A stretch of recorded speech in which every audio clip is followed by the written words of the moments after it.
I will give you. But direction.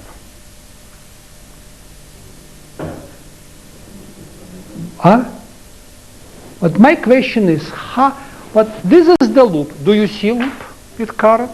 You lay down 10 meters, 20 meters, 100 meters, doesn't matter. Only matters horizontal plane, because we put on the Earth's surface. Now, question, we know direction of magnetic field, BR, B theta. True? Even we can draw magnetic lines, vector magnetic lines.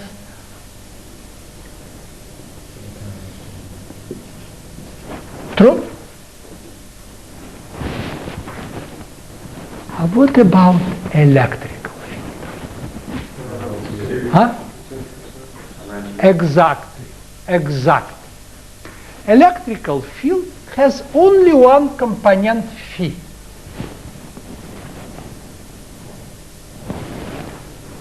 And it's equal mu naught m point t, I will explain what point p means, 4 pi r squared sinus theta. Let us discuss it. M point t, it means, what do you think? Derivative, moment with time.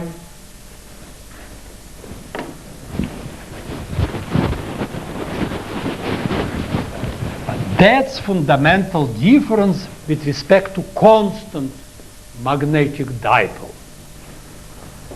Just a second.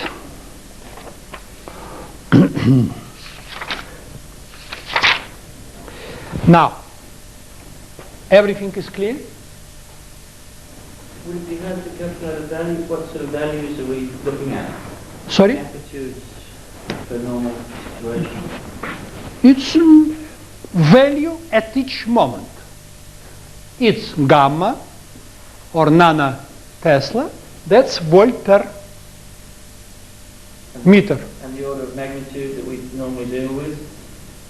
Is it A gamma or 10 to the minus? Oh, we can calculate. Let us do it. Let us do it. No, we will do it. Certainly we will do it. Certainly we will do it. There is no any questions about it. So, now, first of all about geometry. That's our dipole. That's direction of vector lines of electrical field. All of them are located in horizontal plane, have axial symmetry. So at this point, how electrical field is directed?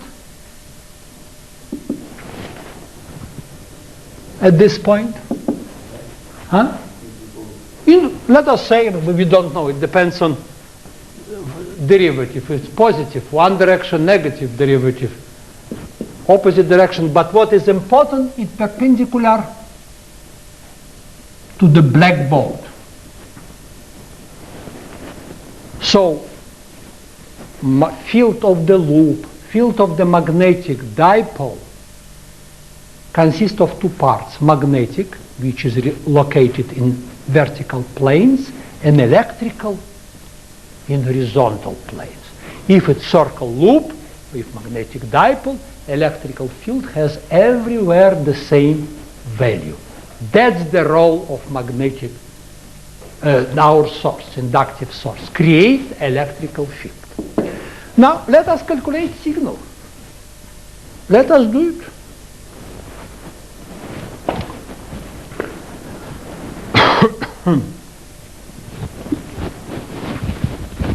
Ready?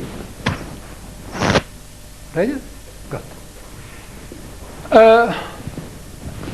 Suppose m t equal m naught cosine omega t. Let us take this case, sinusoidal oscillation, doesn't matter. Now, can we calculate approximately magnetic field? What is the moment you suggest me to take? What is the frequency you suggest me to take? 10 hertz. 10 hertz? Huh? 1 hertz. Why you take so low frequencies? Is there something behind of it? Is there something behind of it? What is the system about which you are thinking, suggesting this frequency? Let us go in this direction. Sorry? No, what is the method? DC? But we forgot about DC. Let us take DC. That would be very simple. Electrical field will be constant or not constant? You have, it's zero. Zero, so it's not the case. Now let us do the following. Let us take loop 10 meters by 10 meters. And let us take distance 50 meters. Ready? 5 times greater distance. Let us assume we have 10 turns, or 1 turn. Let us take 1 turn. In 1 ampere current. So, what would be the value of magnetic expression for magnetic field if we consider this loop as dipole? What we can do, you remember yesterday, magnetic field of the Earth, currents, radius 1000 kilometers, distance 6 times greater, it's already dipole. So, let us take this case. What would be the value of magnetic field at this point? Can you use this expression? Which component will be 0? One of them will be 0.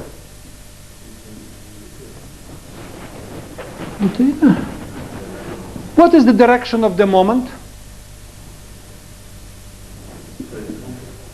Where we measure.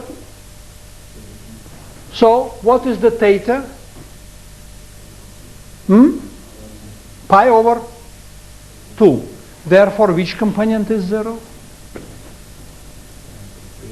Br is equal 0. We discussed yesterday, in equatorial plane, magnetic field has direction opposite moment. So that's B theta, not Br. Br is in this direction. So let me write it. Mu naught. What is the value of mu naught? 4 pi. That's not enough. 4 pi 10 minus 7 Henry per meter. So can I tell 10 minus 6? 4 pi 10 minus 7. 10 minus 6? Good. 10 minus 6. I wrote. Here 10. How happened 10? 4 pi. True? Now, then, what happens with distance? 125 times 10, 50 meters, take cube, 25, what the 5 times more, 125, a 10 in power 3. Good. But what we forgot to write here? 0? Why 0? Moment. Moment of transmitter. Do we need to worry about angle, theta? No, 1. So let us write approximately 10, 10, 2, it means 10. What would be the 10? 10, 3, 10, 3, 10 minus 10, 6, and here 10, 6, so 10 minus 12 moment. True? True. Now, we decided we will take 10 meters by 10 meters, 1 ampere. Let us take it. So, what would be the value here of the moment? 10 minus 12 times 10 moment.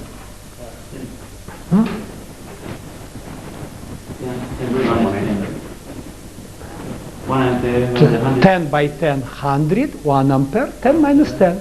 10 minus 10. 10 minus 10. Of what? Of what? That's the crucial question. Huh? Tesla. Because practical system of units, Tesla. So, 10, 9, gamma. So, that's answer your question. 0.1, gamma. Of course, if you think that this field coincides with constant magnetic field in the loop, if current is constant, you will get the same value, 0.1 gamma. Correct? Suppose current is constant. That would be magnetic field, no way to measure, since magnetic field of the Earth, 50,000 Kelvin. But fortunately, we don't measure magnetic field. What voltmeter measures? Voltage. That does not care about magnetic field. It does not know anything about magnetic field. It measures electromotive force in the coil, what we discussed before. Now, now let us calculate electrical field. Yes? That's the sort of magnitude that you're looking at. How does a diurnal variation in the magnetic field? Sorry? If we're looking at 0.1 gamma, Yes. how does a diurnal variation? I don't understand that. Just changes in the Earth's magnetic field. Of course, but we don't measure this. But the question is, in view of the fact that the field from the transmitter is so small and the Earth's field is so large, the suggestion is that small changes in That's what I the understand. field. That's the yes. But we measure first of all. Now we are talking about frequency domain. So we have frequency 1000 Hertz or 10,000 Hertz. So we don't worry because during this period there's not such change of magnetic field of the Earth. Now are you satisfied? Yes. Now let us take frequency, since we started to speak about 10.4, let us calculate electrical fields.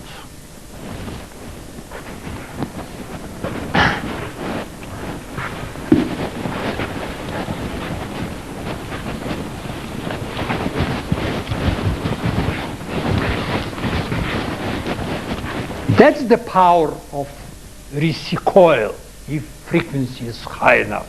Magnetic field is small, but signal reasonably large. So, do we have expression? We have. So let us assume current 1 ampere changes as cosine omega t. What would be expression for electrical field? Can you help me to write? Mu naught, true? What happens with this derivative of the moment? Can I write area certainly does not depend on time. Area of the loop. So 10 power 2. What about derivative of the time of moment? What I have to write? Just a second. Maybe I did it too quickly. What is the moment? Current 1 ampere cosine omega t times what? Area. So derivative equal I naught s omega sinus omega t. We are not worried about sine. True? So let us write electrical field is equal 10 minus, by the way, here 4 pi, here 4 pi. Why we have to suffer? Let us write 10 minus 7, then what is the quantity? 10, 2. What about frequency? 2 pi, 10, 2 pi, we have to write or not?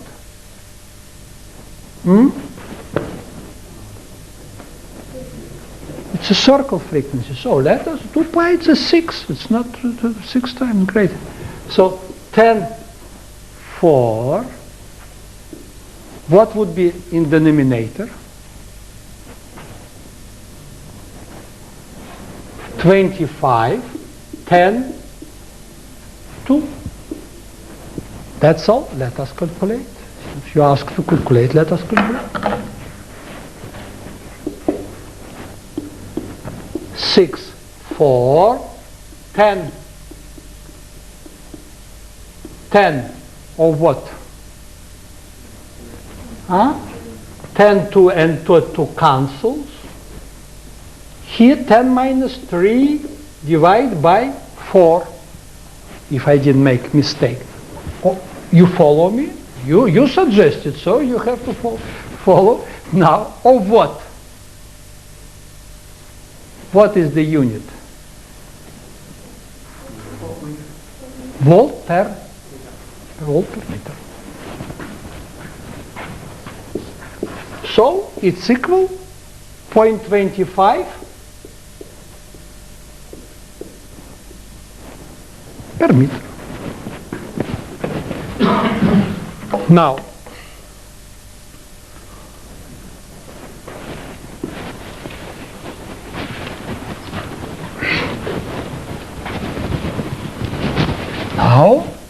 so we finished with arithmetics.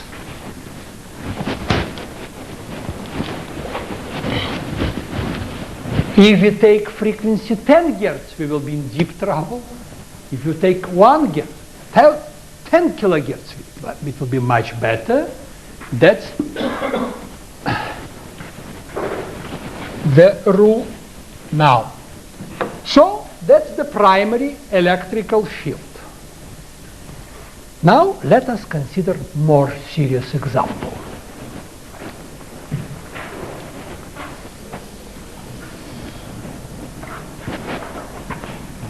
That's our current transmitter. And then let us take our body very, very strange. Such body does not exist near Earth. But my experience tells it's a beautiful model. It contains almost all features which we observe from real bodies.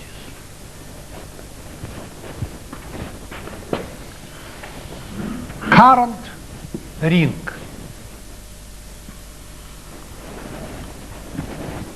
Let us, if you have still energy, help me to find not primary field, you solved it, but secondary field. At the beginning, I will discuss in general, then then it will be 2 roles, one to frequency method, another to time domain methods. Now, can you help me? So, axial symmetry. Sorry.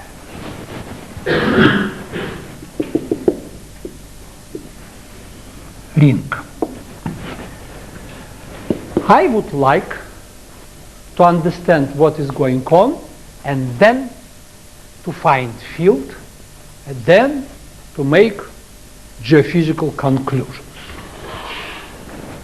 Can you step by step explain what would happen? Who is ready? So we have here current function of time. Goal is to find secondary field, solve forward problem. You smile, now help me to solve, before solving using integral equations for extremely complicated body, let us solve this problem.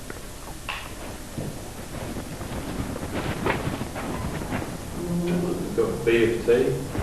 So, first of all, step by step. Step by step. I took extremely simple model, circle, conductor, ring, and axis exactly the center on the axis. Now, what creates what? That's the most important question. Current in transmitter, as we know, create magnetic field, correct? Primary magnetic field. Primary magnetic field creates what? Electrical, not current, electrical field in free space. That's primary electrical field. Even we know this expression, we know direction. Now we have finally conductor. Electrical field was waiting, and here it got conductor. Do we have here electrical field? Therefore, what would happen? Now time to say. We got current, because primary electrical field acts on electrons and they start to move. So we got Ohm's law, current. Where? Inside of conductor. I don't know case, regardless how complicated our body, then this chain events is wrong. Always it's correct. And for engineer it's not too bad to know this step by step, and it's forever correct. Now, we got current. It's not current in our transmitter. No, it's current in the target. Therefore, it creates what?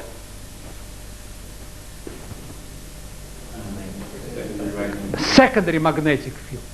Since there is a current, it creates a magnetic field.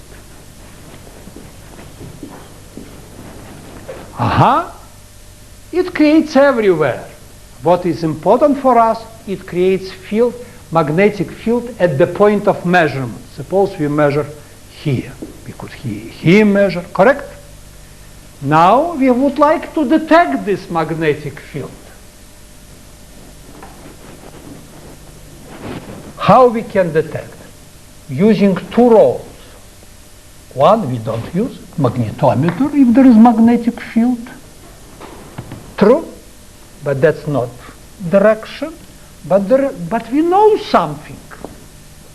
If secondary magnetic field changes with time, it creates what? Secondary electrical field.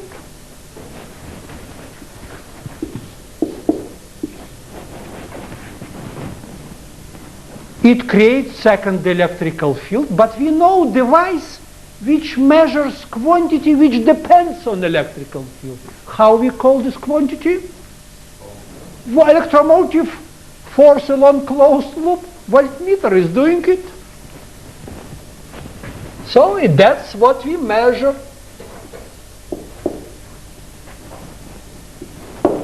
Very simple. I don't know deviation from this system under certain conditions. Something additional I will tell you later, but that's the main chain events. Here, Biot-Savart law, Faraday's law, Ohm's law, again what is it? Biot-Savart law, then Faraday's law, if we got it.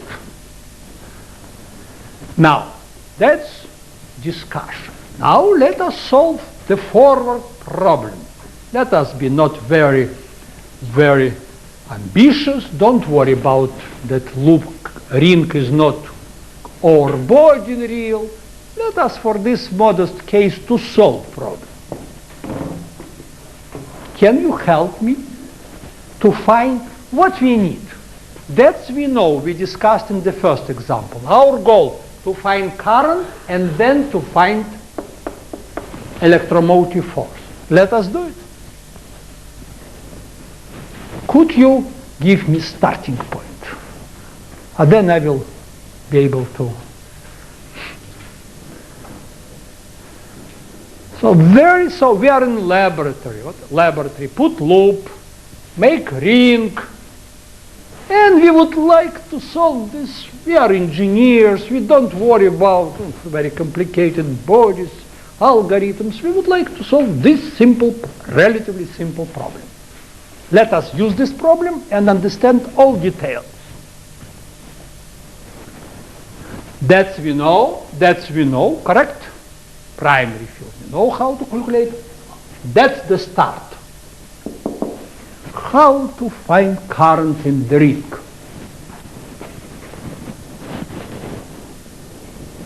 Now the distance and the size of the ring from the source. Sorry? Did you know your parameters of your model? I know, of course, since I solved the forward problem, I know conductivity, I know size, I know everything. That's the forward problem. You assume parameters are known and you would like to calculate. Give me starting point.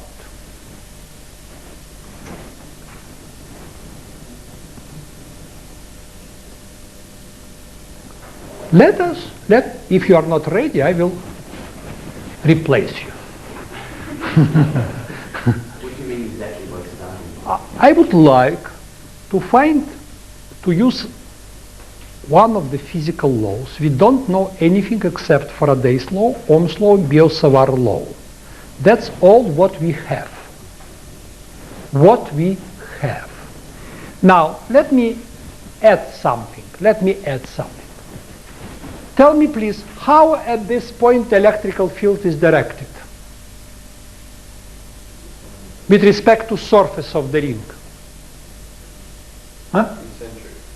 Because I understand, but there is a ring. Mentally, take point near ring has surface. Tangential, that's what I badly need. Tangential. Therefore, what is absent if electrical field is tangential to surface of conductor? Huh? Normal component is absent. Therefore, what is absent? Surface charges. So I specially chosen this model.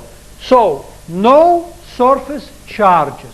Therefore, no electrical field caused by charges. So it's not too bad to know it.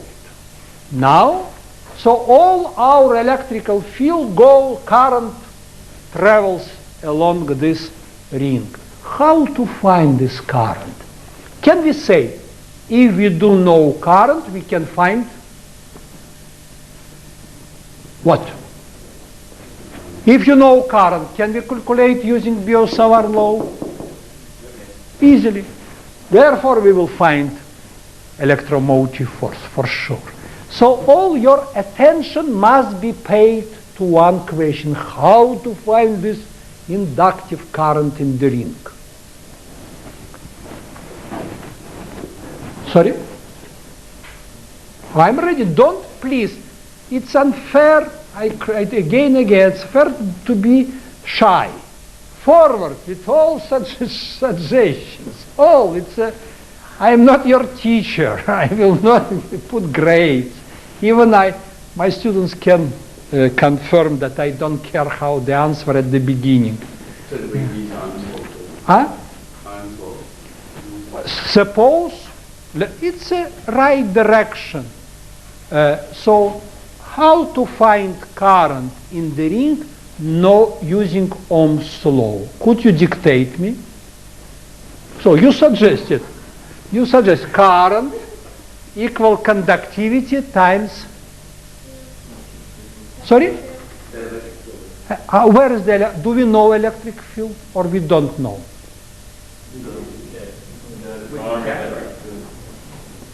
Sorry, I am ready to collect answers not simultaneously. Some RAM time, some delay, it's better. So, what is the electrical field? Primary electrical field. So, your suggestion is, I know primary electrical field, I know conductivity, therefore current density will be equal conductivity times electrical field, correct? So if I know this current density, can I calculate secondary current? I have to take current density multiplied by, not volume, area, cross-section of the ring. Then, knowing current using Biot-Savart law, I can calculate magnetic field electromotive force. Beautiful but incorrect. But what is amazing sometimes is very correct. And we will pay attention. Now, could you correct your approach? So, you are right. If I know electrical field, then no problem using Ohm's law to calculate current density, and calculate Biot-Savart law. Only I don't agree with it in general, but there are cases of extreme importance when your approach is very correct. I will use this model today, tomorrow, and we will investigate from all angles. Now, are there suggestions? It's correct to pay attention this moment, to find current. As soon as we will find, we will be in extremely good shape. We are moving correctly, Peter? It's at 5 minutes more, huh? It's correct. Oh, yes. So I would like to watch. Now, ready? Sorry? Are there other suggestions? No, we have 5 minutes more. Could you help me?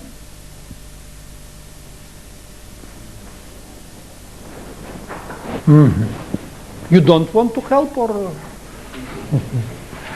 Now, very good. So let us start.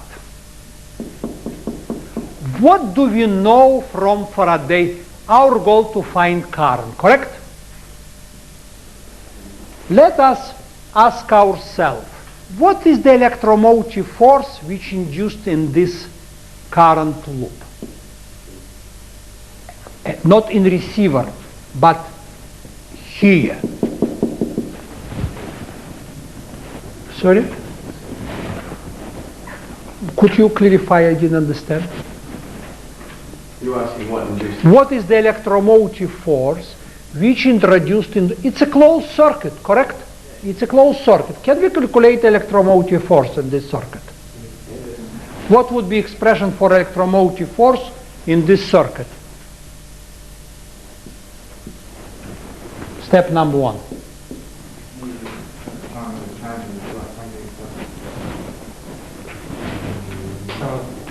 Good.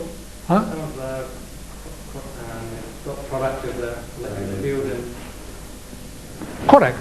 So it will be dot product electrical field along this, that's definition. True? But what else we know? It must be equal rate of change of magnetic flux through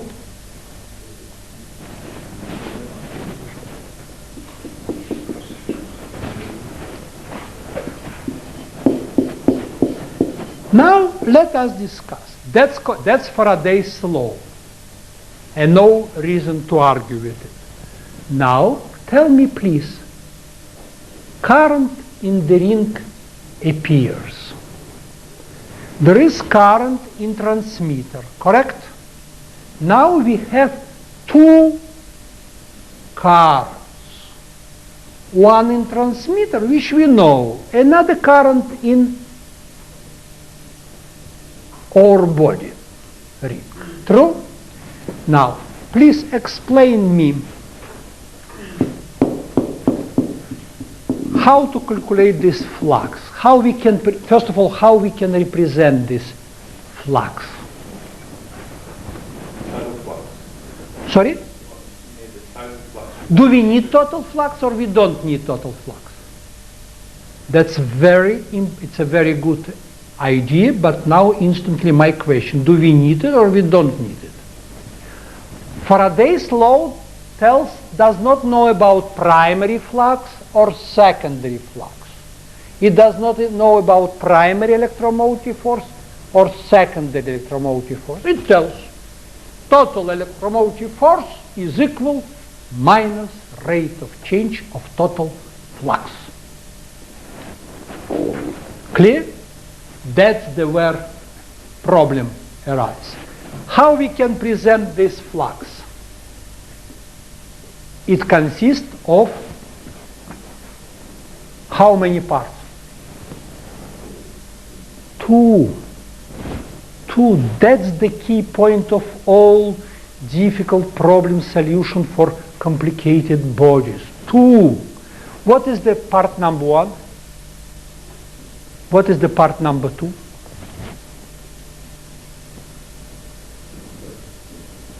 Flux due to the primary current and the flux. Sorry? The flux due to the primary current and the flux due to Correct. This current creates known magnetic field at each point. It's a primary magnetic field. This unknown current creates magnetic field. Does this current create magnetic field or no? Current which we created in the ring, it in own turn creates magnetic field. Therefore, let me write it, here we will stop. Flux equal primary flux plus secondary flux. Do you feel it? Because it's the simplest ore body. The simplest ore body. Everybody understands? That's primary flux, that's secondary flux. What is the source of this flux? Primary magnetic in the simplest case. So what we know, correct?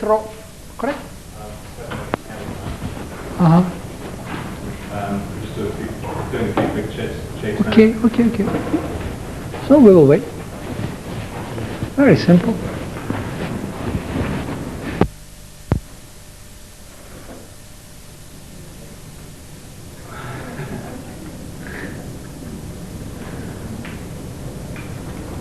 Just want to stand there and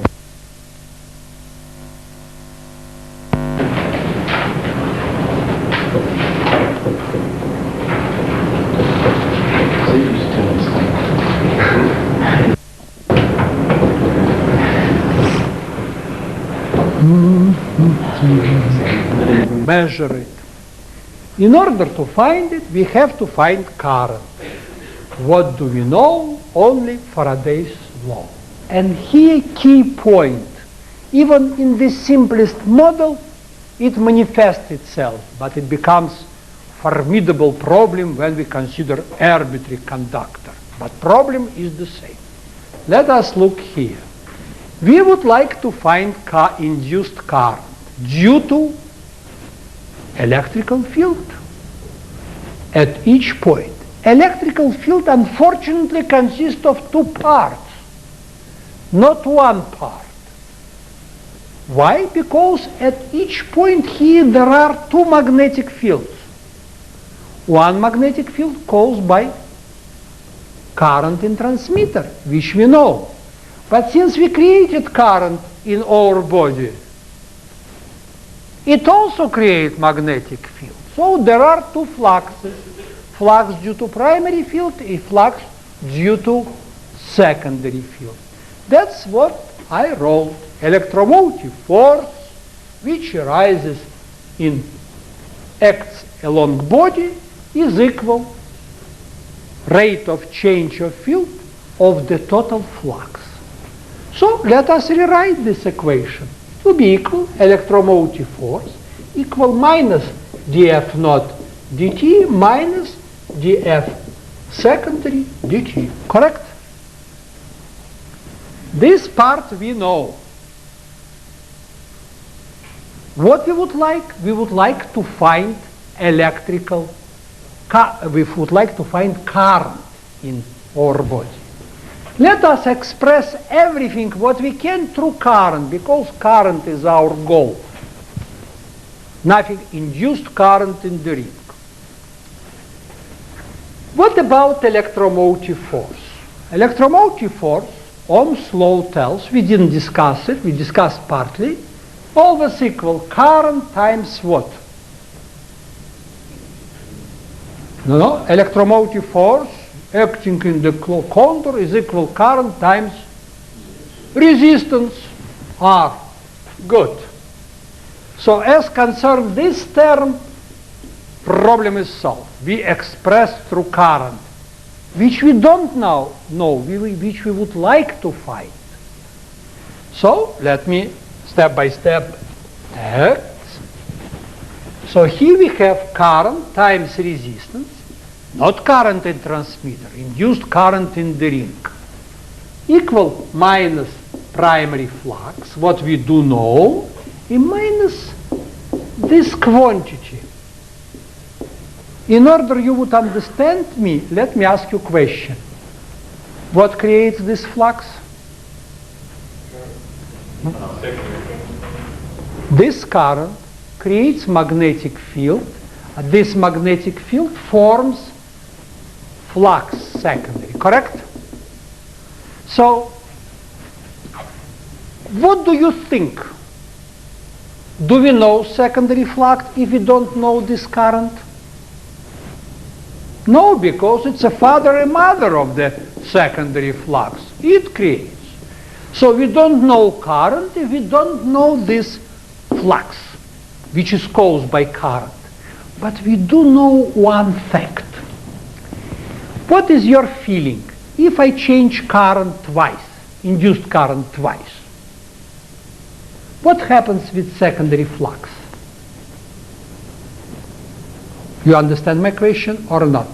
No problem. I have current I.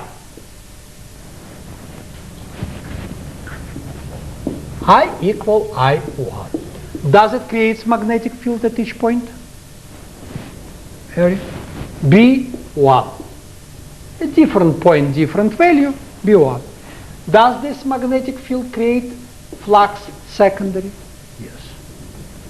Now I do the following. I only assume mentally.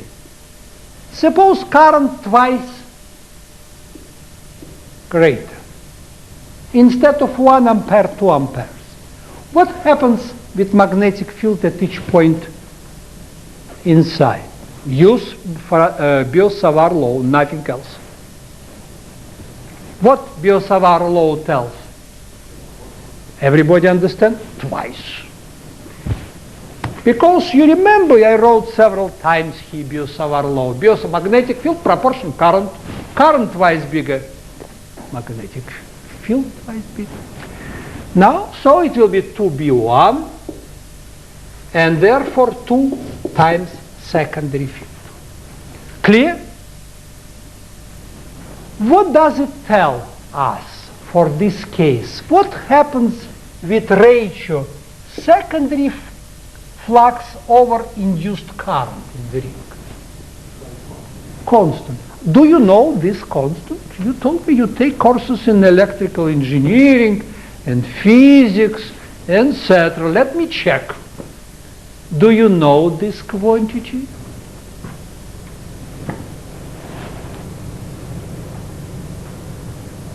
It's very famous. So what is the quantity? Let us discuss. Current in the ring creates magnetic field, therefore flux, and I'm asking what is the quantity which is ratio between flux through ring and current which causes this flux? Very known quantity. Extremely is what is funny, you do know. Correct? Oh no. Permeability is a physical parameter of the medium, but relatively close. Relatively. It depends on scale. Now, how do we call? Huh? Resistance, something else. Just a moment. Resistance, which we touch this question. How to calculate resistance of the ring? Can you help me? R is equal what? Resistivity times what? Length, and divide what? Cross-sectional area. So resistance is the parameter which is defined by resistivity, either copper or water, and geometry, length and cross-section. But I'm asking about completely different quantity. I have a current loop. It could be not loop, it could be rectangle, it could be any circuit. I drive current through this circuit, it creates magnetic field, then it creates flux. This current creates flux through all circuit, and I am asking you, what is the ratio between this flux and current which created? Beautiful. That's the inductance and nothing else. Does it depend on resistivity of the ring? No. Bigger ring, greater radius, more flux. Small ring, small inductance. Clear? What is important? Important that we realize this ratio is constant. That's the reason why I wrote UI, 2I, 3I. Increased current. Magnetic field correspondingly increased. Even it's called self-inductance, because we are talking about flux through ring caused by the same ring, self-inductance. Do we know another quantity which also contains word inductance? Mutual inductance. They're almost brothers. From physical point of view, we will maybe discuss it because I need to explain what is going on in real conductor. So, very nice. Does this quantity depend on time? Good. Does not depend on time? No. Does not depend on time. Does not depend on current. Correct. Does not depend on resistivity. Ring made from water, made from clay, made from copper. If it has the same dimension, it will have the same shape, of course. Inductance. Clear?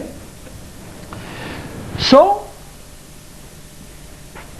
unlike real conductor, this model is very simple. It allows us to know relationship between flux and current. That's the reason why our life will be much simpler. So let us replace this term by current, and what would happen? Let us look what would happen.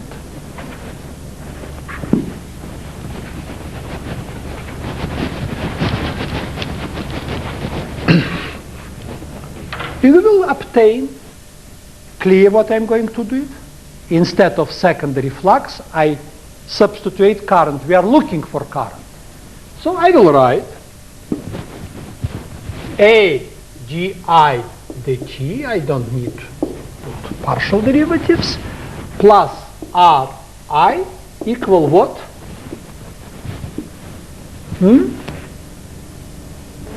Minus primary flux over G. Due to the fact that we know resistance of the ring, we don't know resistance of sphere, we don't know the resistance of plane, it's extremely simple model. It allows us to, this model allows us to find result. So what I wrote Faraday's law. And also I use the fact that in the case of the ring, we know what does resistance mean and what does inductance. Now, who knows expression for inductance of the ring?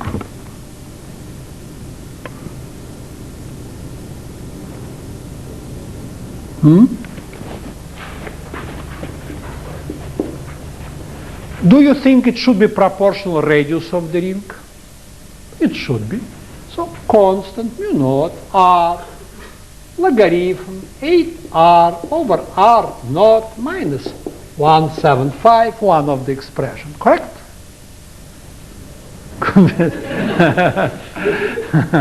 Now, r naught, radius of cross section of r, is the radius of the loop, some constant. So, of course, it does not contain resistivity, it's a pure geometrical factor. So, we solved our problem, but what is important for me to emphasize? Two facts. Two facts. Fact number one, current which rises in the ring is defined by not primary electrical field, but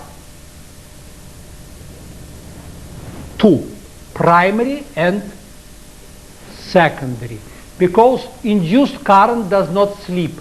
It appears, it also creates secondary magnetic field and therefore electrical field. That was our problem at the beginning. Understandable? And due to current, that's the physical reason why it's very difficult to solve forward problem for conductors. Extremely difficult. Because currents which arise in real conductors are caused by not only primary electrical field, but unknown secondary field. In that we have closed circuit problem again.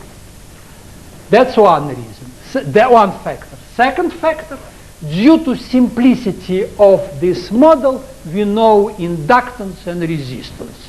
That helped us to get this equation. Now, if we solve this equation, can we find magnetic field, secondary magnetic field? Yes. So let us discuss this equation. And then we will divide in two rows, frequency domain and time domain. Just a moment. Now, before I start, since I touched question about inductance, let me ask you the following. I have two rings, two current rings, I1, I2. This current creates magnetic field. It creates magnetic field at this point. Does it create flux through second ring? At each point, this current, according to Biot-Savart law, does create magnetic field. True? So there is a flux of magnetic field caused by current I1. Let us call it flux F1, F21. 2 in the second ring caused by first ring. If I divide by current I1, what is it?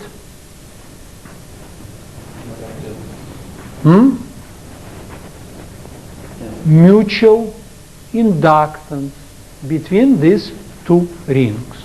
And it turns out it's the same as F12 divide I2. What is F12? Flux caused by magnetic field of this ring through this ring. That's what you know from physics, should know from physics, M12, M21. So there is a mutual inductance, a self-inductance. Now, back to our problem. Perhaps I will use it, we will see, depending on time. Now, let us discuss this equation. It's differential equation, first order, not uniform, it has a right part, but fortunately we know it, it's a primary flux. Let me ask you questions. Before I solve this problem, let me consider two extremal cases. I will ask questions. Question number one. Suppose my transmitter current changes very, very slowly. not necessarily frequency, slowly.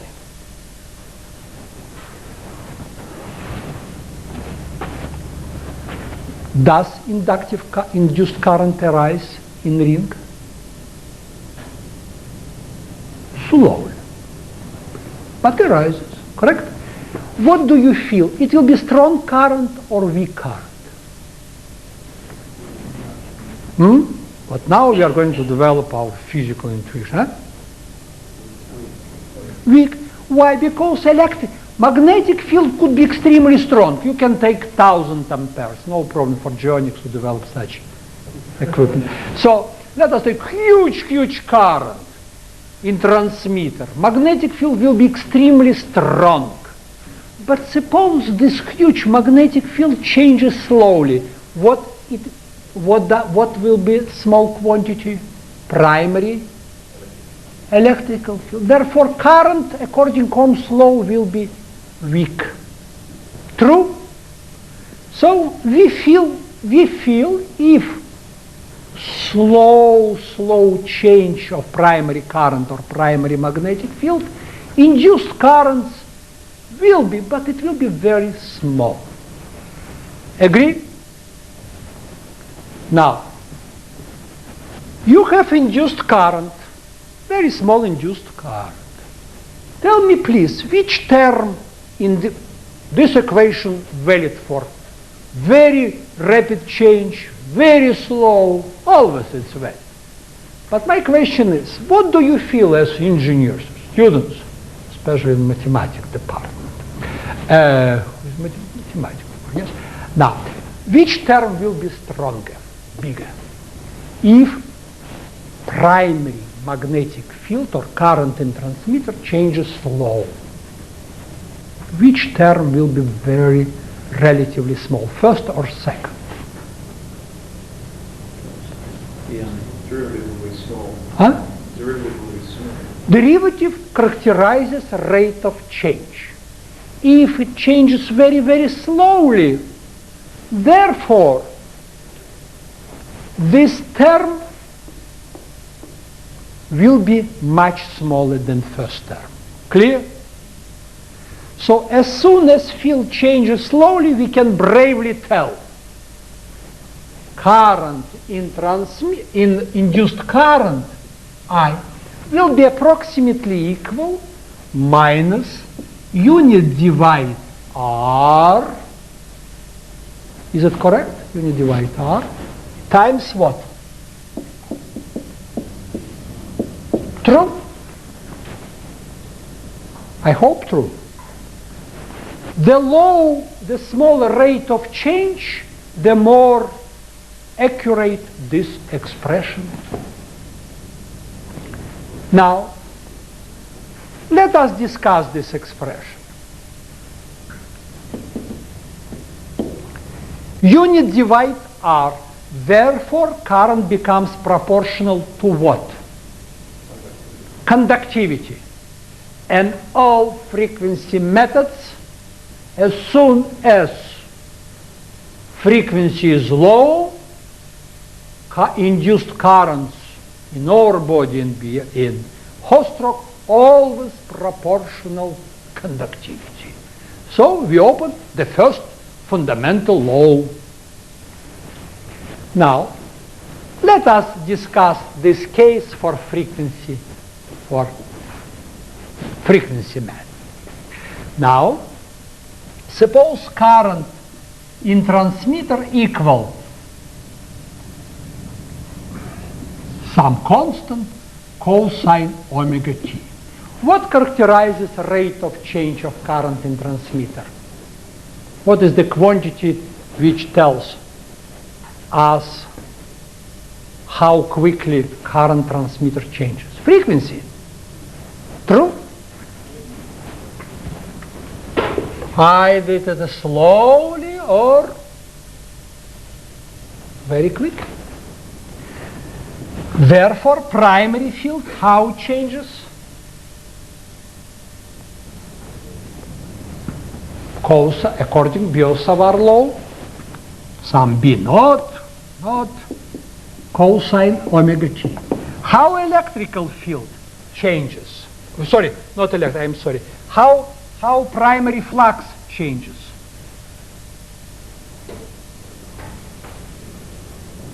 Through ring, through our body. Huh? Primary flux. I'm not asking derivative. I'm asking about primary flux. What is the flux?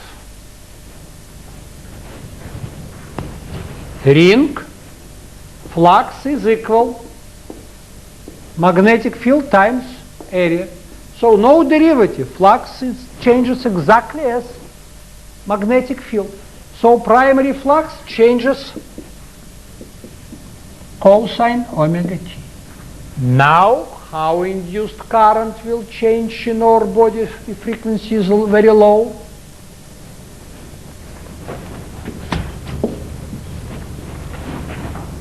Unit divide R times what? Not sine. Sinus is correct, but we miss something. Omega. Omega sinus. Be some constant, doesn't matter. Proportional. Unit divide R, it means what? You told me? Conductivity. So without any exception, how medium complicated, we will observe exactly the same result. Induced current in our body will be proportional conductivity and frequency, and will change with time sinus omega t if current in transmitter changes how? So it means induced current will be always shifted how? By 90 degrees. So always induced current will have only quadrature component as frequency is very, very low. It's not too bad to know these simple rules at all. Now, understandable what I did? I claim now that's not all. Let us look deeper. What this equation told us? It's always correct from point of relationship. What creates induced current? What quantity was neglected? But let us understand physics. We have current ring. We understood using this equation. As soon as rate of change with time is small, this term is small. And current is defined by only what?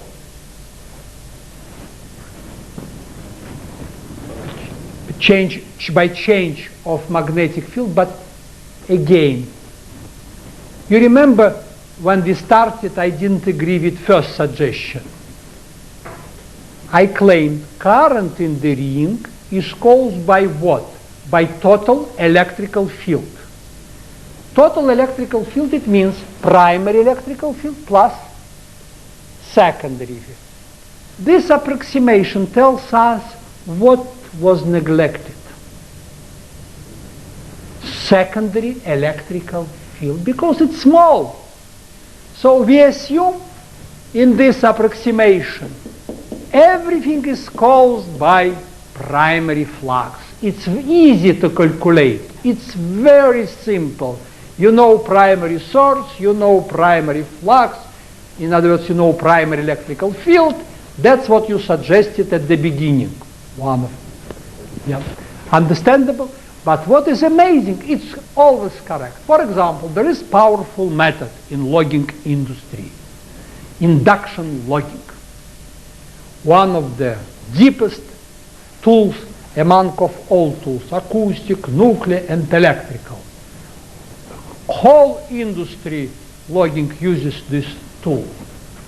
Physical basis of this tool, that's approximation. There is equipment M31, M34. You will tell about it. It's based on this assumption. Now, It will help us also to understand better frequency responses. So what happens when rate of change is small? Current arises only due to primary field. Therefore, it's shifted by Ephus frequency by 90 degrees, and always proportional gamma, omega, conductivity times frequency. Not too bad to know.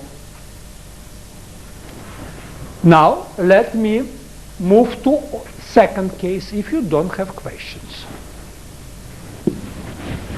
Here you have to have more questions than earlier. One story, the Lambert equation, another story, it's our mining industry. Now, let us consider opposite case.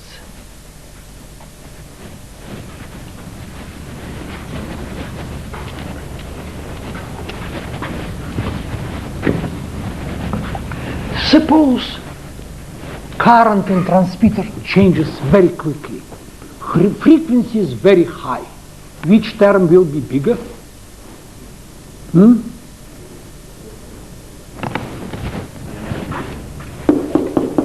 This term. True? Rate of change. This term will be bigger. Now,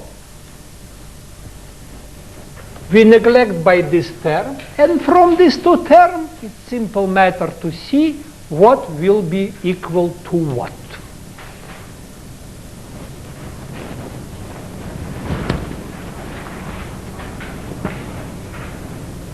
What do you think?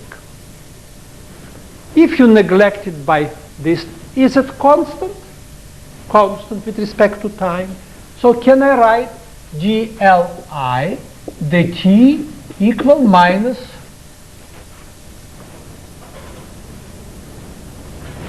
df not dt? First of all, let me ask you check if you still have energy. What is the meaning of this quantity? Sorry? Secondary flux through ring. So we can write secondary flux plus primary flux equal, I took this term on the left, I add together, and what we found out, it must be equal 0. Amazing feature at high frequency part. When frequency is very high, total flux is equal 0. Total, one compensated another. F naught plus Fs equal 0. But there is another aspect of this story. A GI dt becomes equal minus GF naught dt. Suppose I work in frequency domain and I choose a very high frequency. Tell me please, how induced current will depend on resistivity of conductor?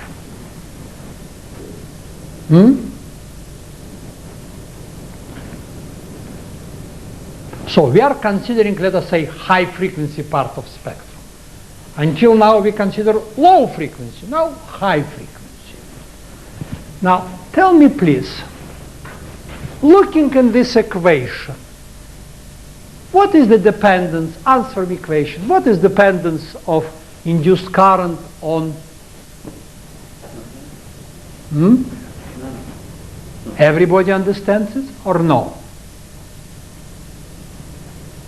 So my question is, does at high frequency part of spectrum, when derivative is huge, does induced current depend on resistivity of the ring? It depends on only what? No, there is only ring, nothing else. So read what is written here, please. Primary flux depends on resistivity of the ring. Strange question, of course, I understand. Huh? It's a primary flux of transmitter, so it does not have any relation to geology, correct? Now, inductance depends on resistivity. I wrote you expression for inductance. Inductance, it's a function of only geometry. So, what we found out without solving this equation, we found out if its frequency very high, therefore induced current is independent on resistivity. So, take two rings, two ore bodies, one of them metal, another salt water, two targets. Many orders of difference in resistivity, but induced current will be the same. Magnetic field due to this induced current will be the same. Electromotive force measured in receiver will be the same, and we will be in the same troubles as in direct current method. Yesterday I shown you anomalies almost the same. So we have to be very careful in choosing frequency. What is nice, without any solution of forward problems, everything could be derived from this simple ring model. Now I would like to ask you more. From this equation, suppose we are working in frequency domain and current changes cosine omega t, primary current. How secondary current will change? So I consider high frequency part of spectrum. I don't remember where is my current. I transmitter, I will write transmitter, I not cosine omega t. Could you tell me about secondary current, how it will change if you look in this equation? You understand my question? So we found out that low frequency part of spectrum induced current shifted by 90 degrees with respect to current in transmitter. What happens in opposite part? Shifted is as well. How? So I will remove some noise in order to simplify your problem.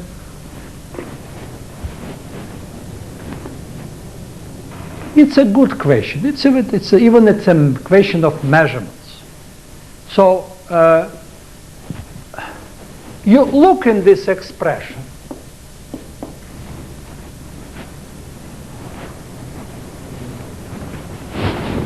Or look in this expression. Remember, current in transmitter changes cosine omega t.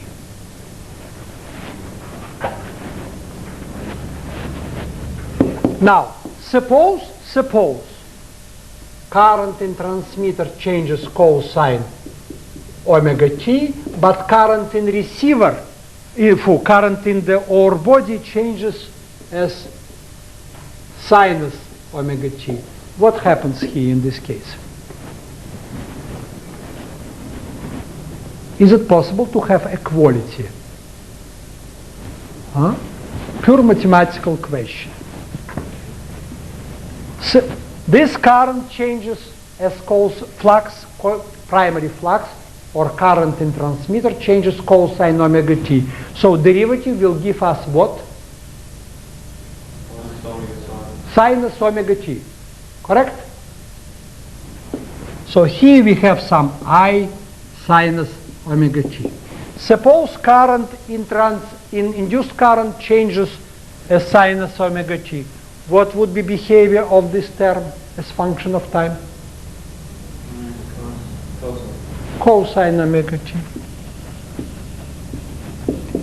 Now tell me please, is it possible to have this equality?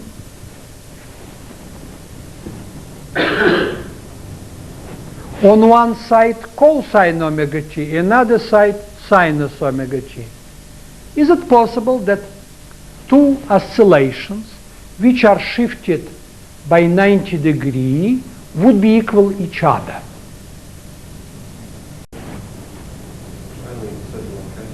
Sorry? Only at certain instances, but not at all times. So this equation is always valid, or this equation. So what kind of conclusion we have to make? Current in transmitter must change, induced current in our body must change as, sorry? In phase with current in transmitter. Both of them must, he sinus omega t, therefore he must be sinus omega t. Otherwise, you will not make equality. It means when frequency is very high, which component of magnetic field we measure? Secondary.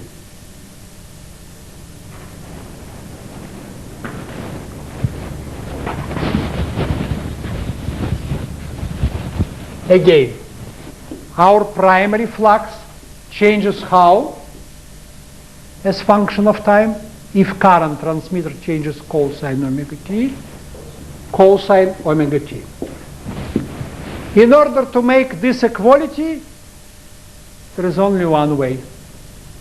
Current in induced current must change cosine omega t. Magnetic field caused by this current will change according to Biot-Savart law. How? Cosine omega t.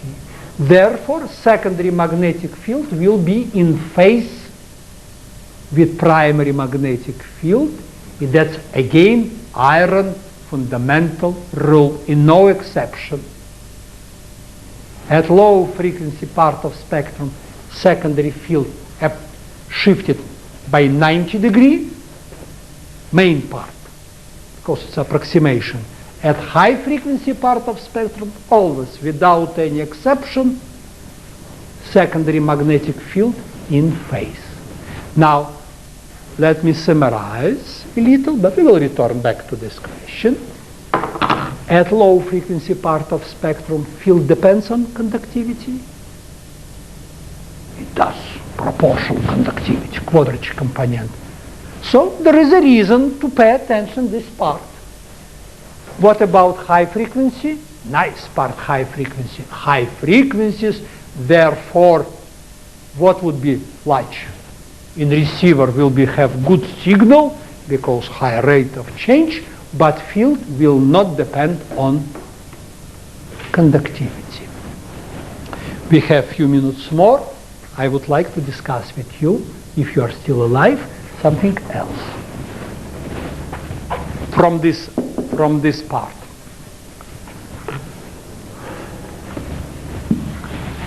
Tomorrow we will use this equation for time domain, frequency domain, so we will return back. Now,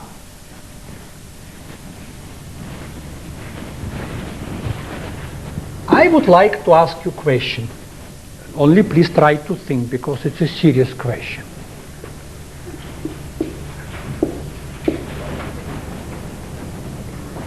What I discussed, let us take again low frequency part of spectrum. Low frequency part of spectrum. Ready?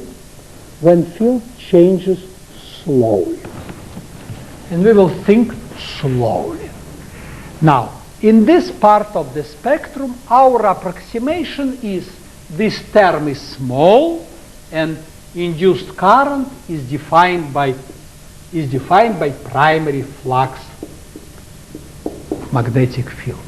Let me ask you a question. Imagine two rings, two scenarios, two models, small ring and large ring. Tell me please, you start to decrease frequency.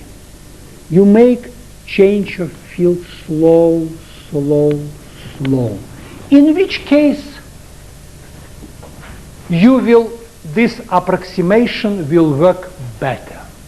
In the case of small ring or large ring? You understand my question?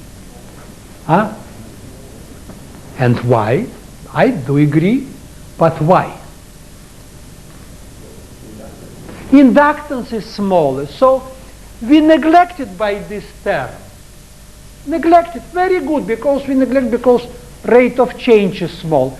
But if inductance is very large, it's difficult still to neglect. You have to decrease low frequency. So that's what we observe in our lovely Earth when we use inductive methods. When separation between transmitter and receiver is small, we early observe this effect when, for example, a single turn loop. Incidentally, I'll give you the topic of the title of the topic in a few secs. He described if you put a coil of wire on the ground and energize it with a DC current, you generate a primary magnetic field, a dipolar magnetic field, which looks something like that. If we then allow the current in the loop to vary sinusoidally with time, in addition, the changing magnetic field generates an electric field, which he also described to you. So that in the general case where we have an ore body situated somewhere in the ground, it's going to be affected by two field components, viz. The primary magnetic field and also the electric field. Now, and I've shown them here in the general case, and we'll see during the course of the talk different examples of field sources, but in general you have at right angles an electric field component and a magnetic field component. And we're interested in asking ourselves what will be the relative response of the targets to each of those primary, if you like, field components. Over here I deal first with a conductive body, and I've subjected it to an axial electric field. And again, as Alex described, what happens when we have an electric field perpendicular to a boundary between two different conductivities? We get charges generated at the interface. I've taken a conductive body, so I show negative charges here, positive charges here. Again, as he described, those charges generate a secondary electric field, which in the case of the conductor is in opposition to the primary field, both inside the conductor and also outside of the conductor. Outside of the conductor, we have the primary field in this direction, the secondary field in this direction. The total field is obviously reduced. So outside of the conductor, E total is less than E primary. Inside the conductor, the secondary field is also in opposition to the primary field. So once again, the total field inside is less than the field outside, the unperturbed field. However, inside the conductor, the conductivity of the target is greater than the conductivity outside. And of course, the current flow in the conductor is given by the conductivity of the target times the total electric field inside the target. And what happens for the type of target that I've shown here is that although the electric field inside is less than the electric field outside, the conductivity is larger than the conductivity outside, and the net result of that is to give us enhanced current flow in the long, thin target that I've shown you. So that looking down on that target, and assuming for this moment that it's shaped like that, the current flow in the vicinity of the target, and this is probably well known to most of you, will tend to look like this.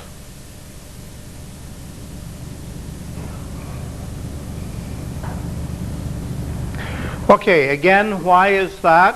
Why is there less current out here, for example? It's because the electric field out here, the total of the secondary and the primary, the secondary in opposition to the primary, is less than the electric field out there, and so that the current density out here is less.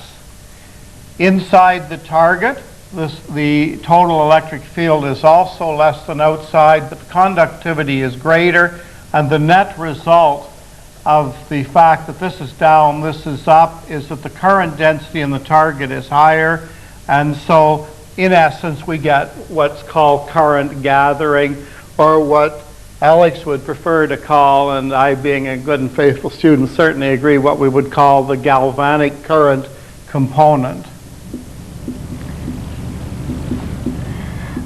It's widely called current gathering, etc., etc. So, to nobody's great surprise, if you put in a conductive target, particularly of the aspect ratio shown with its long axis in the direction of the undisturbed electric fields, you get a current concentration in the target.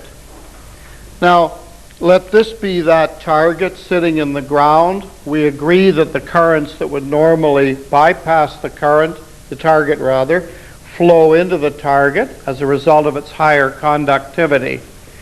Suppose I'm making magnetic field measurements up here on the surface of the Earth. Where the magnetic field is uniform, I will get a relatively uniform output of my coil. I'm assuming now that I'm working at audio frequencies in the frequency domain. Once I start to get near this target, the result of the concentration of currents in the target is that I will get an anomaly. It will look like a long linear current filament element response. So that without discussing vortex currents at all in the target, already I get a response as a result of what we call the galvanic current flow. And the objective of this afternoon's talk is to try to decide for different survey configurations when the vortex current component predominates and when the galvanic current predominates. The vortex current, I think most of you have some idea about now. If we have a changing magnetic field in this direction, it induces an electric field in the target, which causes current to flow. That current, again, as Alex described, generates a secondary magnetic field, and we can therefore also detect that target by virtue of the vortex currents that are flowing in the target. So, two current components, vortex current up here, and galvanic current down there. And as I say, we're going to decide which is more important given certain survey configurations. Again, with Alex, are there any questions? I'd like you to make your comments as we go along. If you want to make skeptical remarks, make them, feel free. You're not allowed to, Alex. You keep your skeptical remarks to our pre-dinner scotch, okay? You can go to sleep. Has everybody done their Christmas shopping? Right hand up, you've done your Christmas shopping?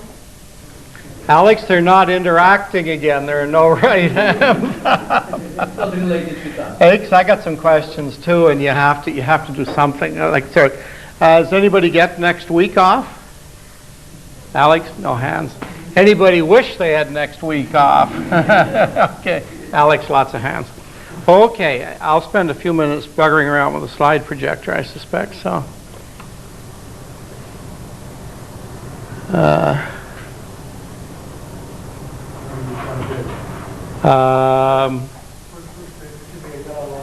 I've pressed slide projector. I'm looking expectantly up at the board. You want them both or just one? No, just the left-hand one. Incroyable. Good. And if we can bring this down. Perfect. Good. Okay, I think you'll be able to see the slides with the lights on. Is that a problem? Can you see them? Good. Okay, so we can forget about letting you go to sleep in peace. Okay, and there's a pointer. Yep. So there's the title of the talk, Galvanic Current Components, Friend or Foe. We're hoping, of course, for her, we may end up with him. We're going to discuss 4 different survey types: VLF, plane wave MT surveys at low frequencies, time domain EM surveys with which you're all very familiar, and horizontal loop surveys. How many people are familiar with VLF? You know what I mean when I say VLF? Let's do this. A murmur doesn't really do it, okay? Okay.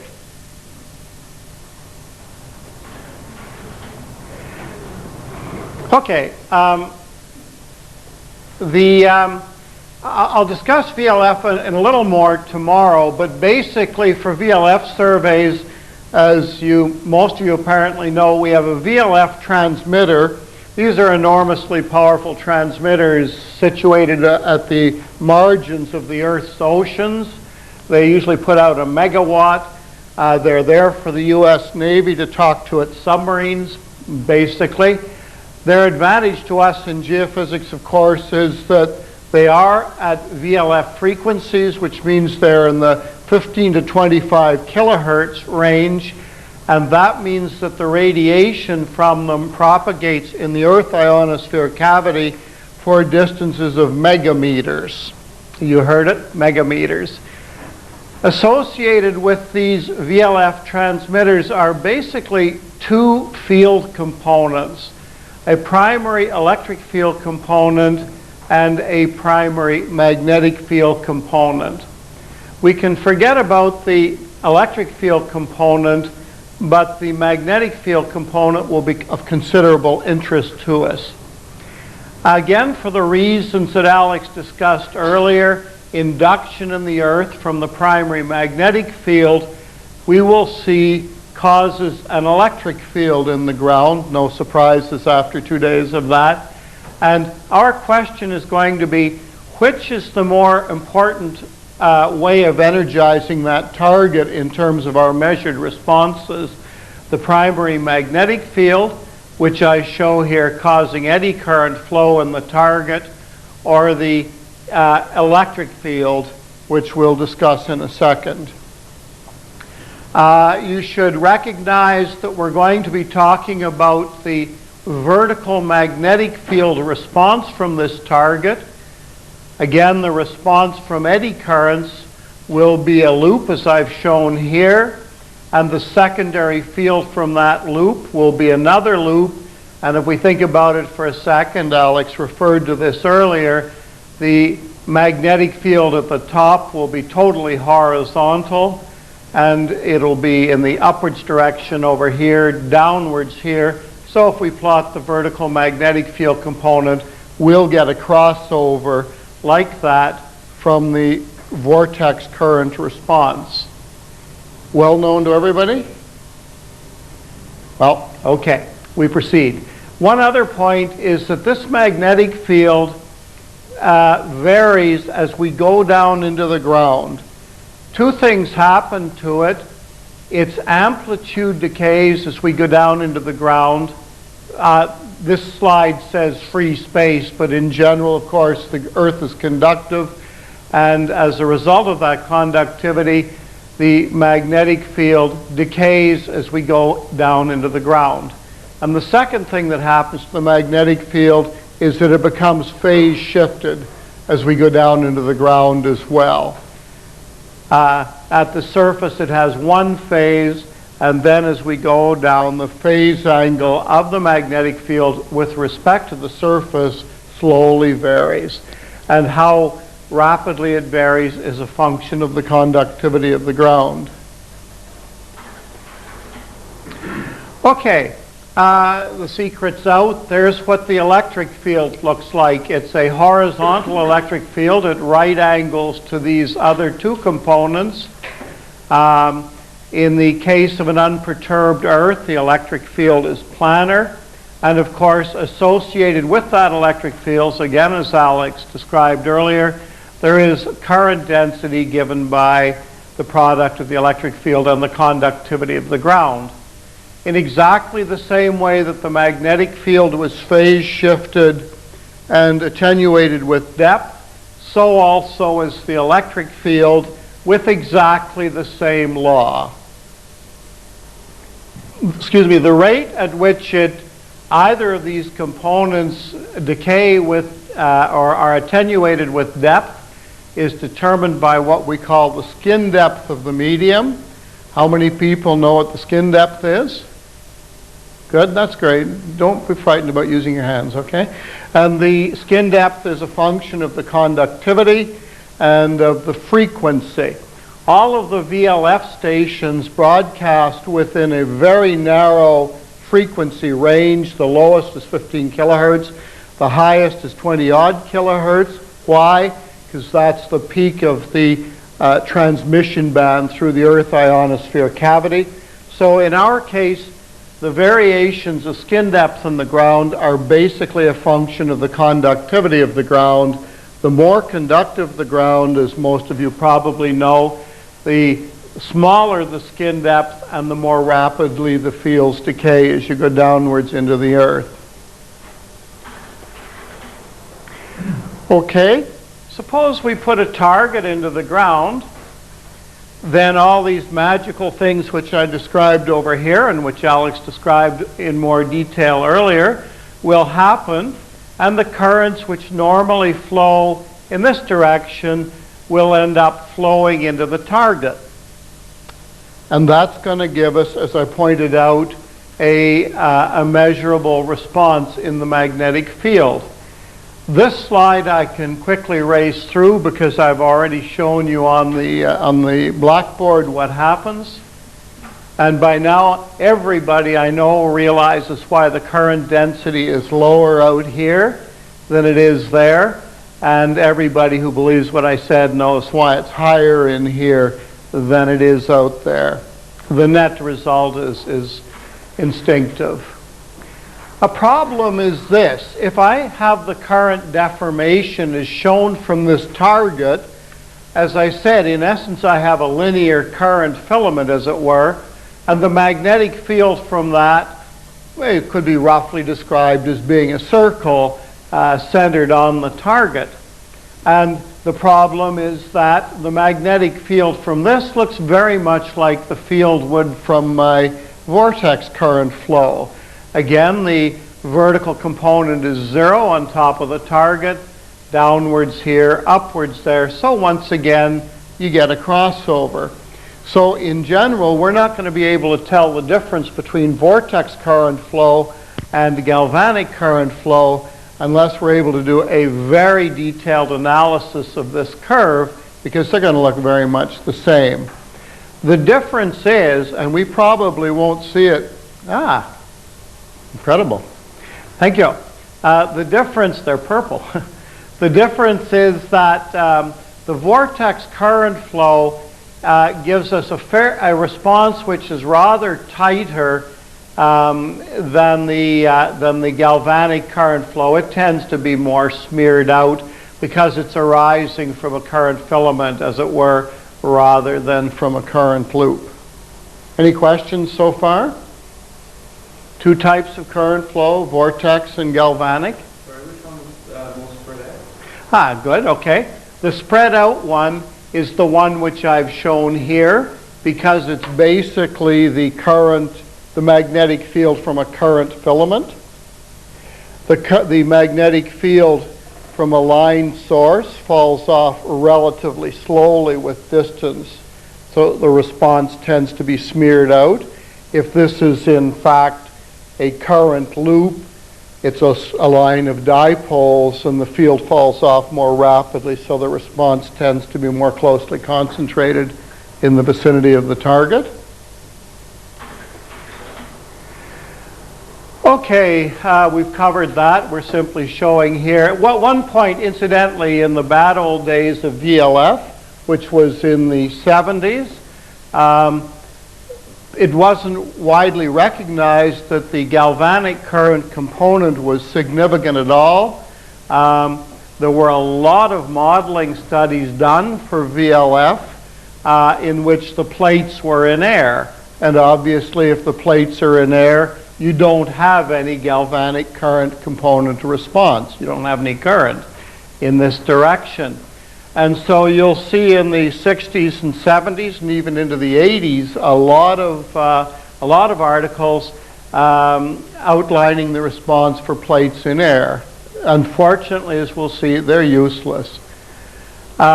People then decided, well, we know that the ground has conductivity, has finite skin depth, so we'll take into account the reduction in amplitude of the primary magnetic field and also its phase shift with depth, and we'll get a little bit more complicated, and we'll say, okay, the target's in the ground, yes, we know that, and we'll now calculate the vortex current response, taking into account the variations with primary magnetic field strength with depth. Unfortunately, again, as we'll see, it's really the galvanic current component which dominates in VLF, and indeed in any plane wave system of the sort that I've shown for typical targets, and so those calculations are of no value.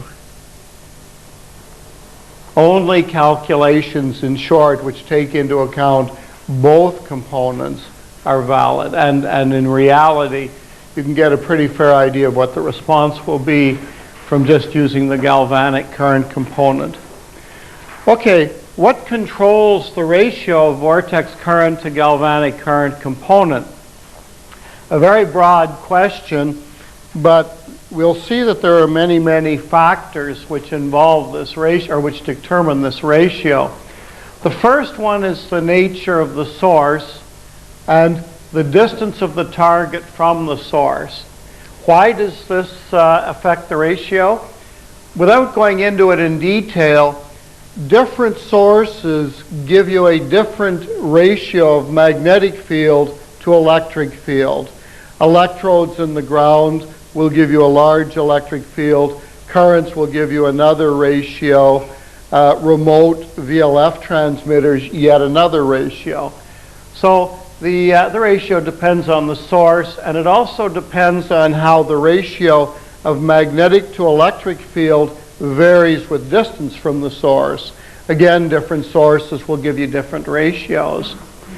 It depends on the host conductivity.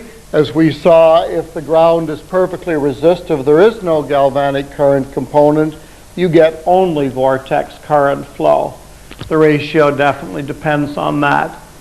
It depends on the conductivity contrast of the target, whether it's very conductive with respect to the ground or modestly more conductive. We'll see something about that. It depends on the target geometry.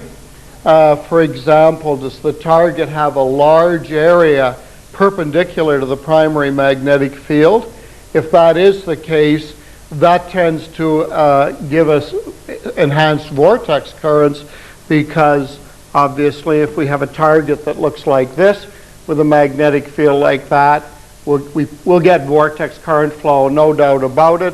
If I have a target like that with the primary magnetic field, obviously no vortex current flow. So it depends also on the geometry. The aspect ratio, is the target long and thin? Is it oriented parallel to the primary electric field? Is it perpendicular to the primary electric field?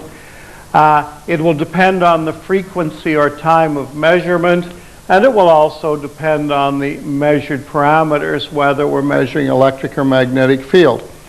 In all of the measurements which I'm describing today, we're going to discuss magnetic field measurements.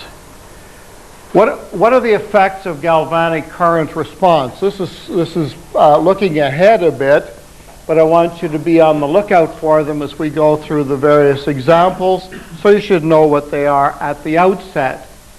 The first one is positive. We'll see that in general, galvanic current response enhances the depth of exploration. And the reason for that is the reason I just gave as to why the response is narrower for a plate showing vortex current flow than for the line current from galvanic current. If the currents are flowing in this direction, they fall off rather slowly with distance as 1 over r, whereas if they're flowing as vortex currents, they fall off roughly as 1 over r squared. And so obviously we'll see targets deeper as a result of the galvanic current component. We'll also see them in general further away from the transmitter. We'll see that the interpretation and indeed the interpretability of our targets will be enormously reduced as a result of galvanic current component. The reason for that is simple. If again I have a plate-like target and it's excited primarily by the primary magnetic field so that I get vortex currents flowing in the target, it turns out that they're really diagnostic. For example, if I make measurements from the magnetic field above the target, indeed above different targets with different orientations, because the response is arising from this current loop, it turns out that you can tell pretty quickly from looking at the three magnetic field components up on the surface and how they vary with position across the target. It turns out you can tell a lot about the target. You can usually tell how deep it is, and you can tell its orientation, all of which are, of course, very useful things for prospectors. If, on the other hand, the galvanic current component is doing the main job of exciting the target, you know, what the hell? It's a blobby target, and it's going to affect the current flow in the ground to a certain extent, but you'll see that you're not going to learn a lot about the target geometry. So we would much prefer to do our interpretation based on vortex current flow. And we'll find that it finally adds quite a lot of geological noise to the survey data.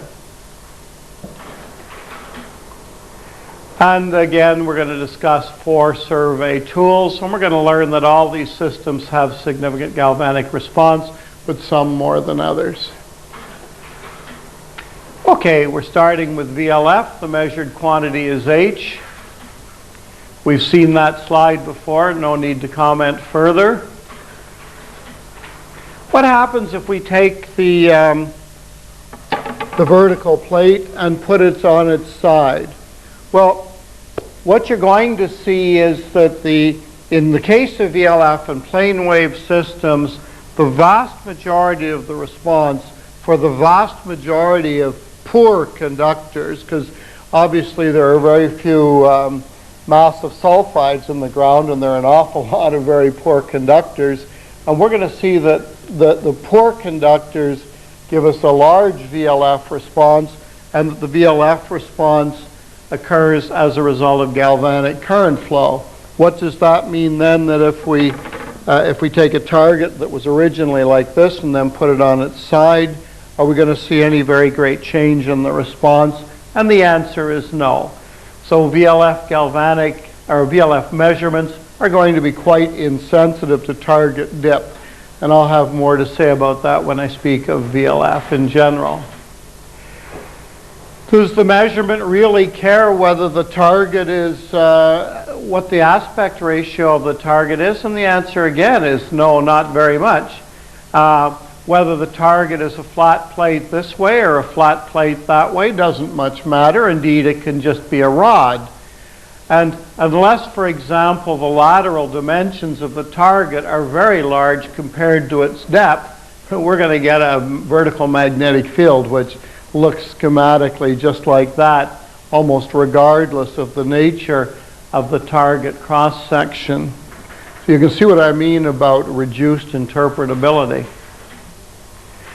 Okay, I took some calculations which Alex did in one of his books several years ago, and I posed the following problem, or I rather used Alex's results, asked Alex the answer to the following question. I said, suppose I take a prolate spheroid and I bury it in a conductive ground, and I ask myself, as I vary the ratio of the semi-axes A and B, and also the conductivity contrast, what sort of current concentration do I get in that target? Because once I know that it's galvanic current flow, I'm interested in the degree of enhanced current in the target compared to that that flows outside the target as a function of the conductivity contrast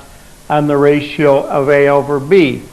So in this graph here, I don't know how clear it is, but up here I'm showing the ratio of J internal divided by J external as a function of the ratio A over B. And what I learn is the following. I say, first of all, let's let the target be a sphere. Let A over B equal unity, which is tucked away over here in the corner of the graph. All of our log paper goes this way, so you're going to have to read increasing quantities that away with me for a minute. If the ratio of A over B is unity, and I start increasing the conductivity contrast, fairly quickly the enhanced current density saturates, and it saturates to a value of about 3. So for a sphere, the enhanced current is only about 3 times the outside current, even for a sphere which exhibits 1,000 to 1 conductivity contrast with respect to the external medium. That's not very interesting. That's not a hell of a lot of current increase. But what happens if I let the target develop some length in the direction of the primary electric field? I show here the results for A over B equals 10.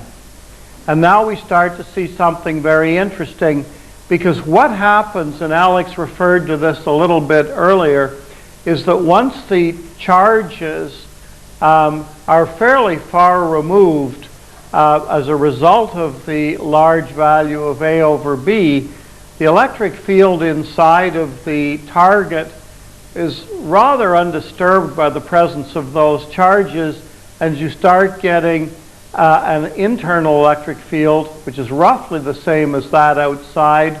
Since the conductivity inside is much larger than that outside, you now get a large current enhancement. And for example, with A over B equals 10, that's pretty pencil-like, but such targets will occur in the real world. With A over B equals 1, you see now that as I increase the conductivity contrast, the point or the contrast at which saturation occurs is much higher. It's around 100, and also that I start getting very, very appreciable current flows or enhanced currents inside compared with outside, for example, up around 30 or so. Okay, is that clear? No problems? Okay. So again, the point is, for a blobby target, what looks like that, you don't get a lot of galvanic current gathering, if you like. Once you start to make the target long and thin and oriented with its axis parallel to the incident electric field, you're going to start to get quite a large response, large amount of enhanced current, and therefore very measurable magnetic field anomalies. And you say, well, that's not too interesting, because you say that you have to orient the target parallel to the primary electric field. But of course, in general, your targets in the ground are going to have random orientation. Some of them are going to be oriented reasonably close to parallel with the primary electric field, and by jingo, those are the ones you're going to see, and you're going to see them pretty clearly. That's the magical 16. Now I'm told to press the reset button. Okay, I don't see flames from here anyway, so.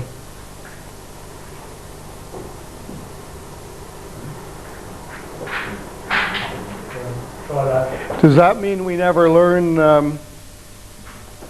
Oh, good. Great, thanks. When I see you looking at the slide like that, I get a little nervous.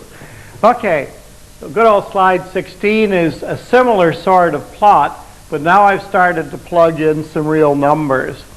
I've assumed that the ground is fairly resistive, 1,000 ohm meters, or a conductivity of 10 to the minus 3 Siemens per meter. The target is very narrow. I've let B be 3 meters. It's long. It will be long. I'm going to let A vary from 1 to 1,000 meters. The target is at a depth of 20 meters beneath the surface of the Earth. And I've used Alex's results not only to calculate the enhanced currents concentration in the target as I vary A and also vary the internal conductivity of the target, but I've also made approximate calculations of the magnetic field at 20 meters from the axis of the target that will arise from that enhanced current flow. These are very approximate calculations. I've ignored the fact that the target is buried in a half space. I've just said we'll put it in a whole space because I'm looking for order of magnitude effects. I used to be a radio astronomer, and I subscribe to what's called astrophysical accuracy, which is an order of magnitude. I'm happy with that. Actually, it's a lot better than that, okay? It's geophysical accuracy, which is probably 25%. Okay, so again, what do I plot here? I now plot the ratio of the secondary to the primary magnetic field, because that in one way or another is what we're going to measure with VLF, okay? We normally measure the vertical component. Don't worry about it. It's easier to calculate a little bit, the horizontal component. So what I show here is the ratio of HS divided by HP, and what I show along the x-axis is A in meters, and my varying parameter is the ratio of sigma I divided by sigma E. And I assume that for your typical VLF survey, the noise level of the measurement from whatever causes is about 2% for the secondary divided by the primary field. And those of you who've done VLF surveys will know that that's roughly correct. Okay, what happens if A is 1 meter? That is, in this case, we actually have an oblate spheroid. For any value of conductivity, I do not get sufficient current concentration to give me a secondary magnetic field, which I can detect at the 2% level, which is up here. But what happens if I let A be 10 meters? Don't forget this was 3 meters, that's 10 meters, 3-to-1 ratio. Not too hard to get that in the field. I see then that if the target conductivity is 10 to the minus 2 Siemens per meter, that is 10 ohm meters, I can almost detect the target in a 1,000 ohm meter half space. If I let the target go up to a conductivity of 10 to the minus 1 Siemens per meter, that's a resistivity. I said 100, I think I said 10 ohm meters before. I should have said 100. Don't hesitate to shout out if I make a mistake like that. Now it's 10 to the minus 1 Siemens per meter, or 10 ohm meters. I see that I get a huge signal by VLF standards, 20%, easily detectable. And in the unlikely case that the target went up to 1 Siemens per meter, well, that's not too likely, and I don't care about that. What I know now is I need to be really worried if I'm expecting my response to come from vortex currents, because it ain't. If I calculate the vortex response from this type of target, it's down here somewhere, okay? The vortex response from long, thin targets which don't show any projected area to the primary magnetic field is zip. So the response is going to be all from the galvanic current component, and it's going to come from not very conductive targets. So when you go out there doing VLF surveys and you get responses every 50 meters, you're not surprised, because there are all kinds of features in the ground that cause conductivity changes, of roughly this order of magnitude. That's why VLF measurements tend to be very noisy. If you do a VLF profile, you get all kinds of response, you know, unless you're in 10,000 ohm meter material and it's very, very clean of any kind of overburden. Questions? Everybody agrees that a VLF, galvanic current component, is a terror? Okay, there are some other unpleasant aspects. This from somebody that sells VLF equipment, I might add, has to be stupidity in the extreme. I mentioned that the electric field is phase shifted and attenuated with depth. And we agree now that it's the electric field which energizes the target, causing the response that we measure. Okay, in the next slide, I'm going to show the in-phase and the quadrature phase components of the electric field with depth. Do those terms, in-phase and quadrature phase, mean something to you? Right hand up, yes? Okay, and don't be worried if it's not. Okay, if I have a phase shifted quantity as I go down in depth, that means that at any depth there is a phase shift, obviously, between the value at the surface and the value at that depth. So that if the phase angle of the electric field at the surface is 0, down here it might be shifted 45 electrical degrees. What I can then do is split that component up into two components, one which is in phase with the value at the surface and one which is 90 degrees at the value to the surface. And we call those the in phase and the quadrature phase components. Oh. Do you want me to shut it off when I...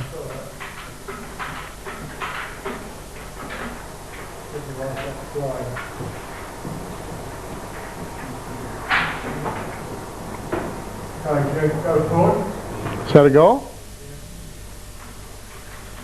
That's great. You okay up there? Falling on the machine. Okay, so in this slide, I plot depth in terms of the skin depth in the medium, and I show the in-phase component and the quad phase component as a function of depth.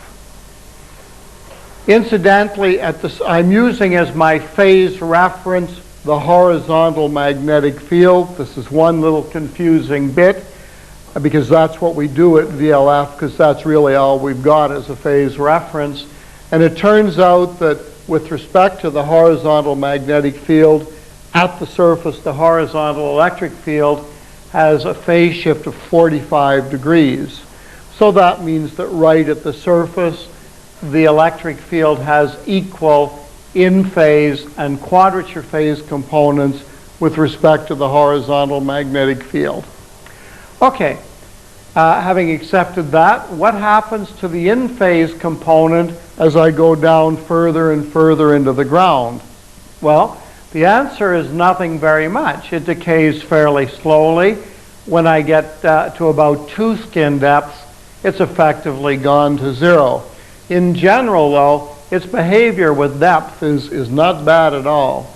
On the other hand, the quadrature phase component rapidly falls as we go down into the ground and crosses the 0 axis and then reverses sign below a depth of about 0.8 skin depths. Okay?